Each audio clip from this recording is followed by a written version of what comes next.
Hey everybody, welcome to episode 3 of Animeyhem. This is the video version. It's me, your host James, and I got my co-host Joel with us tonight. Hey guys. And it's just us tonight, but we wanted to get into some pretty good topics and everything. But first, let's start off with the week with what'd you read this week, Joel, if you read anything? What am I? I'm reading, actually, I'm doing a lot of comic book reading. Um, I'm reading some older stuff that has, well, I guess it's not older stuff, but it's stuff that I just haven't read before. I didn't really read a lot of what was going on with Spider-Man during the Civil War, which, if you haven't read Civil War, is one of the best comic book series of Marvel that I've read ever. Yeah, I don't It's I don't very even good. I don't even read comics like that. Like the only comics I really keep up on is the Star Wars comics, but I've read Civil War, so come on. Um, so, and what I mean is, I read the major story where Tony Stark convinces Peter Parker to take his mask off, and what I didn't read were the side stories that had happened as a result of that. So, this is kind of the epitome of with great power goes great responsibility, because taking off his mask put his family in danger. Because a hitman was sent to kill Mary Jane, Peter intervened and shot Aunt May instead. She almost died. And actually, correction, rewind it. Uh, it wasn't in that issue. She did almost die. She didn't really. And Peter went nuts with the black suit and um, went to Kingpin. Kingpin was in prison with all of these militia around him, and he's like, "What do you think you're going to do?" And then Peter said, "I'm going to beat the fuck out of you." And he had the black suit on. And not only did he beat the shit out of the Kingpin in front of everyone, he spared him and walked away. Yeah. The so there was these issues of Spider-Man called, I think it was a Spectacular Spider-Man, where Doc Ock actually switched minds with Peter Parker and Superior Spider-Man. Superior Spider-Man and The Doc Doctor Ock. Octopus felt he was He superior over everyone. Yeah, he got into a fight and he learned that Peter Parker's been holding back this entire time. Sure Because has. yeah, and just knowing that Peter's been holding everything back. But you know what, the one thing I'm really getting tired of with Spider-Man comics, and it just needs to happen already. Peter needs a symbiote, like a permanent symbiote. Well, he did with the black suit because the black suit is his perfect partner. Nah, They were no. Venom was the perfect partner for Eddie Brock. it it's stated specifically by the symbiote itself and Null that Peter was the perfect symbiote partner for the Venom symbiote, which is why his powers carried over into Eddie Brock. Oh, well, I don't know. I don't know. There's a new Spider-Man, like Young Blood Spider-Man or something like that. Yeah, I haven't read anything about it, so I've only heard rumors about it, and supposedly the rumor is that it's Peter and Mary Jane's son. He's the first spider hero born with Spider-Man powers, something along those lines, and he's born with a symbiote. So I don't know. I just hear rumors. I haven't read it. If that's a story, I might actually pick it up because that might be good. Um, so yeah, okay, keep going. What else have you read today? um, I've also been reading a lot of.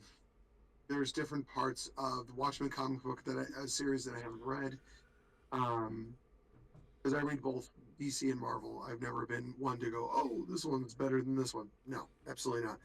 Um, but one thing I've been reading recently, because I'm going through all of the alternate Batman universes, and specifically the ones when the events before the Darkest Night, um, where there was an alternate kind of universe thing going on where Bruce Wayne was killed instead of his parents.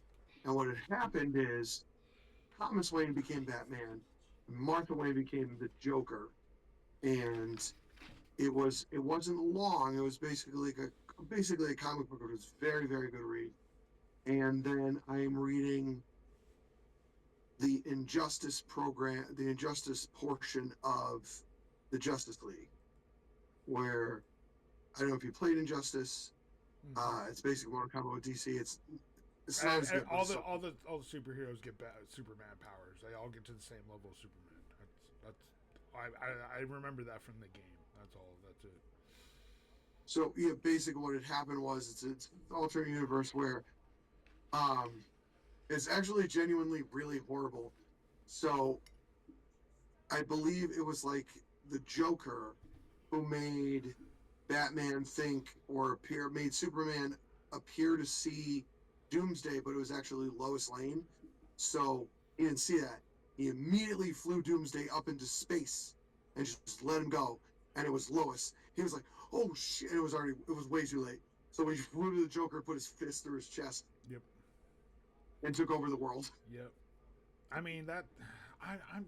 That's another trope I'm kind of done with is the evil Superman trope because they can't even get the good Superman done right. Like I think the last really good Superman was Henry Cavill, but before that it was Christopher Reeves. So, and I haven't gotten to see new one yet. I haven't gotten to see the new DC Superman that was in the Supergirl show. So I'm just not a big DC fan anymore. So, yeah. That's why I like my favorite DC comic book ever is DC Metal, which is outstandingly good. Basically, Batman catches the Joker virus and becomes the Batman who laughs. He Wait, goes I thought the into Batman Who Laughs was Joker. no. It's Batman. I forget which Earth he's from. He's been given the Joker virus, and he's Batman. So he tries to endure it because he can physically and mentally do it, but it starts to lose its shit, and then Alfred can't come up with enough concoction to keep him level. So he starts really losing his shit, and then he completely loses his shit. And think of the Joker, but the best detective on planet Earth, et cetera, et cetera. So what he does is he goes to different universes and gives those Batman the Joker viruses, but then he makes them take over a specific portion of the Justice League, like he does the Flash. So he becomes this insane version of the Flash, and when he runs, he lets these bats come out of his energy, his speed force, and they drain the life out of people and give it back to the Flash. And he does it with all the Justice League members, like Superman. He gives Doomsday's powers, that kind of thing. It's very very good, and his whole goal is to imprison all Supermans in all existences across all timelines, all alternate universes, and use them as a battery. Yeah, I just went back and started reading some Star Wars comics, and I'm back to the Colosseum where Luke is learning the way of the lightsaber from the leader of the Scar Squadron, who is under, like, the sergeant of the 501st. He's undercover as a gladiator trainer, and he's teaching Luke how to use a lightsaber. So it's actually pretty cool. Uh, and then I read a few different manhwas. I discovered a new manhwa that I have to go check it out because it looks really really good. And issue one was super good, and it's kind of a I don't know. It's kind of a time dilation isekai where it's about this old man that he's been leveling up all the way to max level, and he finally kills the final creature that boosts him up to max level. But through all of those levels, the only stat point he got was one stat point in strength, and then a boss just kills him. And then the next thing he knows, it's 17 years earlier, and it's the day before he becomes a hunter, and he looks at his stats, and his luck is just maxed out. It's 9,999 plus. And then the issue ends after he went back. He awoken as a hunter, and they're like, "Oh, you're the weakest ever." Blah blah blah. And then he went to the first dungeon, and he's just every monster that shows up is an S class rarity, dropping S class equipment, and it's just his luck is really paying off now. So, I think it was something about max luck. The weakest hunter becomes the strongest because of max out luck or something like that. But it's got the same art style as solo leveling, and it's chapter 0, so I'm not gonna like shit on the writing, but the writing's a little lackluster, but it's good so far. So yeah, what did you watch this week? I already know what you play. It's Monster Hunter. We're saving that for the last section. So I'm switching from watch and played to I'm switching them around. So what did you watch this week? I've been watching a show. I'm a big 80s action star guy. I've been watching Tulsa King with Stallone. I keep seeing clips of that, and I'm like, man, I need to go watch that. It's actually really good. It's about a Italian mafia guy, Stallone, and he gets like kind of like cut out and sent out to Tulsa. So he's a Italian mafia guy in cowboy country, and he's like, it's pretty good. Nice. And it's that typical trope where he could just basically walk into a business, punch someone in the face, and completely get away with it. But I have been also looking or watching more things. I guess it counts because it's like reading, but watching more things in regards to Star Wars, the extended universe, in terms of horrible things and scary things like Project Blackwing and Death Troopers and General Grievous's lair, and just all terrifying things that are involved, like within. Oh God, what's that woman with the spread open jaw with the teeth? Oh, Lots of teeth. The mother. Yeah, it was like Abeloth. Abeloth. Some scary shit. I love it. Yeah. Reading all of her stuff, like I don't like reading stuff about Abeloth simply because it gives me such bad anxiety. Yeah. So I kind of like backed off that a little bit because it was a lot. Especially, I think it was Project Blackwing with the zombies and the. Oh. Yeah, the Blackwing virus. Yes, that was actually created by, in Legends, it was created by an ancient Sith Lord, and then it was it's a virus that stems from a Sith artifact, and then Palpatine has it, puts it on a space station for them to run experiments with. The experiments go out of control. Vader has to go fix the issue. Like it's and there was a really interesting video I watched about Plagueis and his master, and I found it really interesting how they treated the Force as if it were. They didn't believe in the mystical magic fairy tales of the Force. They believed it as a tool for science. Yep. And because I was trying to figure out how Sheev became this from that, because he was so incredibly powerful in the Force, and these guys, I don't know, kind of weren't. No.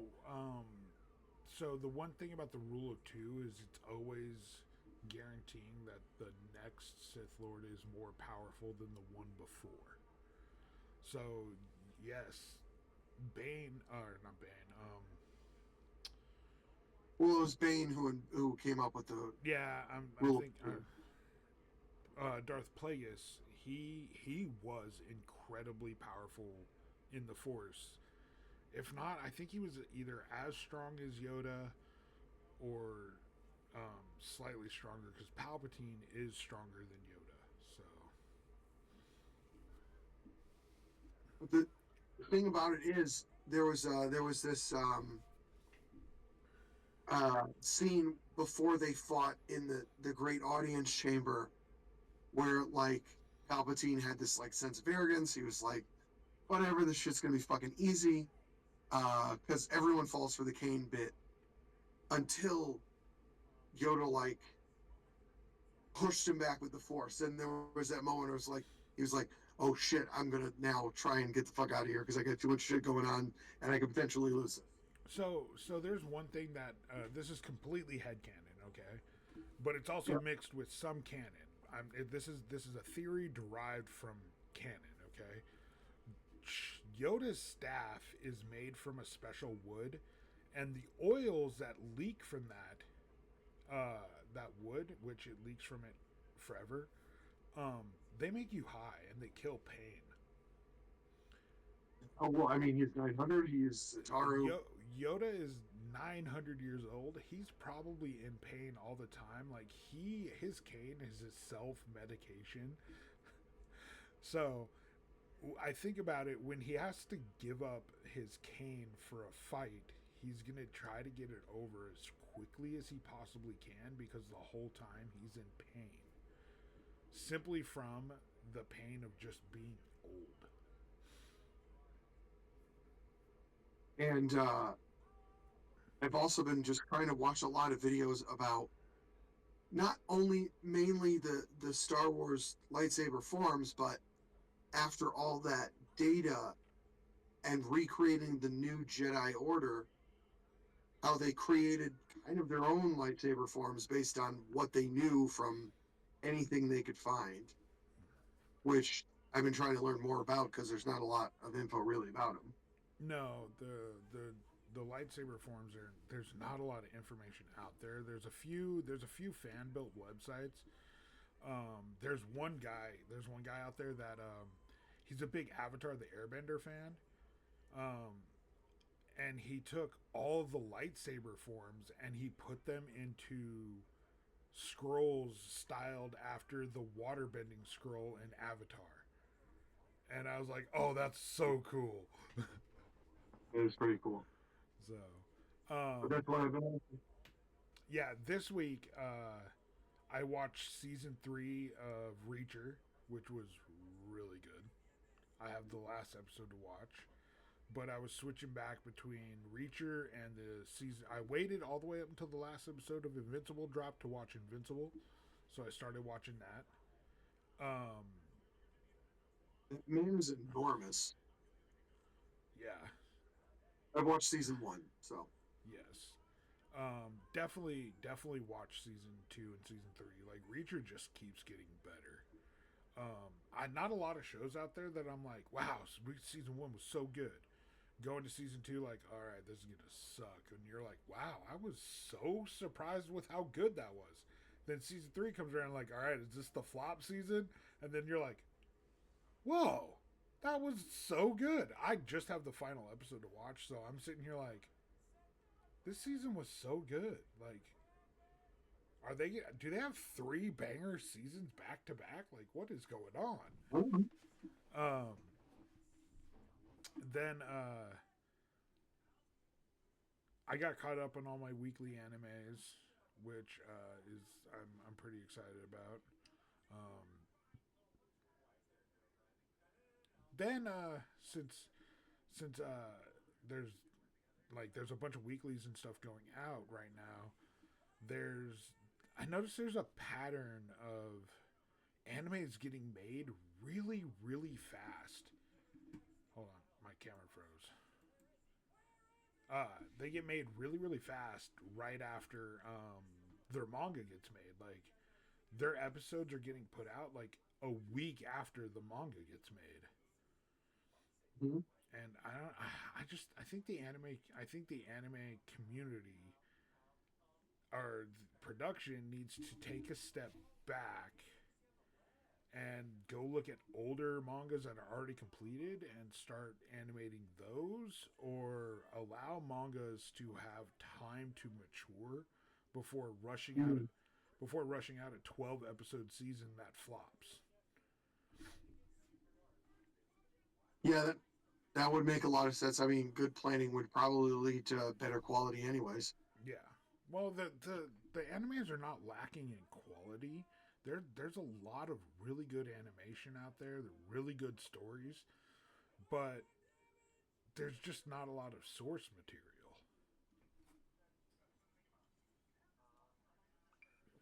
So let's get into what did you play this week? Well, it's very obvious. I have been playing Monster Hunter, um, and I haven't had. I tend to really be slower than a lot of players nowadays in terms Hold of. up, hold up, hold up. You're telling me a grown ass dad with two kids, married man with full time job, plays games slower than the teenager down the road with no job? Yeah. Um, Shocker. Meaning, I not only do I not have a ton of time to play it, um, but I've been like just rolling around, just riding around in the environments because the game is so alive.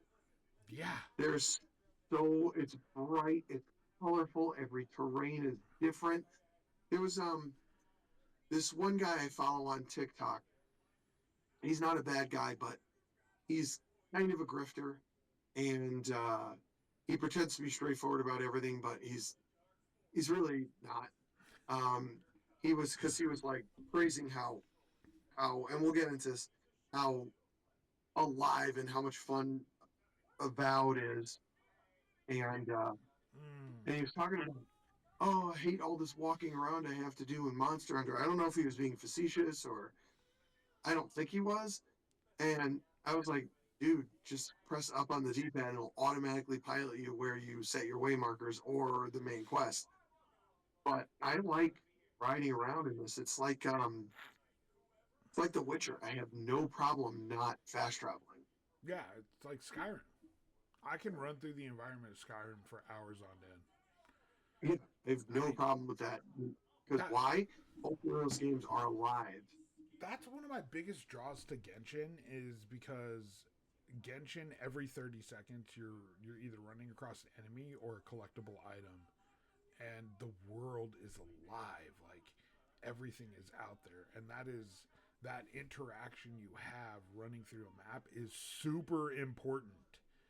So this week I got to play Avowed, and I noticed something that nobody's really talking about. I think I only seen Azamon talk about this, but if you go swimming in the reef, there's no fish. If like where your shipwrecks in the beginning of the game, if you go swimming in the water, there's no fish. Like where are all the fish? If you look in the sky, there's no birds. Like if you run around the environment, there's no lizards or animals, nothing. Like I'm sitting here like they're just like I get they're not like important to a game and gameplay, but what is up with my camera today? It's Okay. going off like a couple times. Yeah. But like that ambience makes the world feel alive. Monster Hunter, there's things running all over the place. The world Mm-hmm. feels vibrant and alive. Mm-hmm. And uh I played Avowed for a little bit, and it's got good characters. It's got good combat. It's got good story. It's got good like NPC interaction. But if you're outside of a storyline, there's no NPC interactions at all, and all the same NPCs will stay in the same cities. They won't even walk around the cities, and that's just weird. Um, It is. It is very weird. there's like I was kind of done with the game after getting to one city, and like it was on Game Pass, so I just deleted my data and I was like, I'm good to go. But the one thing I seen a TikTok and the guy was like, look at this, Avowed has great ambiance. You can pet the dogs. Every dog in Avowed is pettable, and I'm like, Um, but in terms of Monster, I've been playing since PS2 when it first came out, and a lot of times there'll be new monsters. In Monster, you'll always find a couple of new monsters, but this one has a lot of new stuff and a lot of unique monsters. For all those who don't know, there's this particular dragon called the Do, I think it's called, and it's a really big yellow dragon, and it has black, purplish lightning crystals on its arm, and it has four rods on the sides of its face, two small, one large, and they close in on each other and turn into a rail gun that shoots lightning, and nice. then it charge itself up and shoot enormous. And the great thing about it is when it depends on where you are because its main layer is this enormous like room of purple crystals and lightning crackling everywhere, and they shatter as you slide across the floor. But when he's in the desert, well, actually, when he's in that crystal cave, he shoots lightning. It kind of reflects to the other rocks and creates kind of like a ground effect. But when he's in the desert, the lightning literally hits the sand and turns into glass in the shape of lightning. It goes Nice. back up. It's that kind of stuff that's amazing. That's what it takes me forever to hunt the monster sometimes because I gotta look at this shit. Yeah, Um, I didn't get into any big magics on Avowed. Like I got to some basic magic, but it was so lackluster. I was just like, why is this good? Uh, um, yeah. I couldn't figure out what was. And people are glazing Avowed like this is the greatest game ever, and I'm just sitting here like Skyrim's like almost 20 years old, yo. Oh my god, speaking about 20 years old, do you know what happens on April 7th?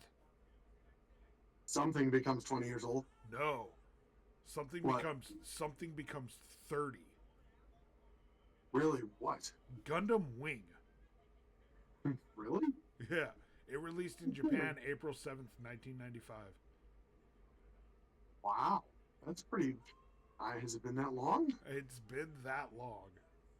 That's nuts. Um. Anyway, what I was gonna say also is I'm a big I'm a big equipment collector. I like to collect all the armor sets, high level, low level. I like to collect all of the great swords.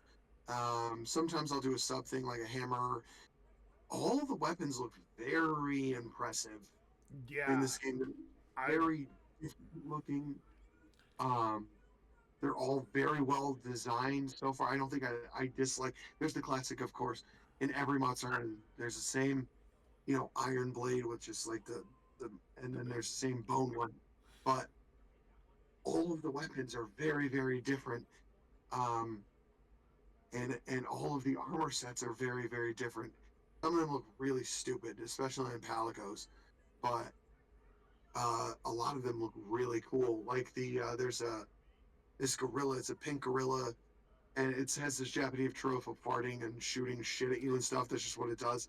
It's really disgusting. And I mean, there's no detail where you can see it coming out of its backside, but the armor is this kind of like this biker look with pink fur going along the sides. It's really awesome looking. Um, so I'm very impressed with the amount of detail.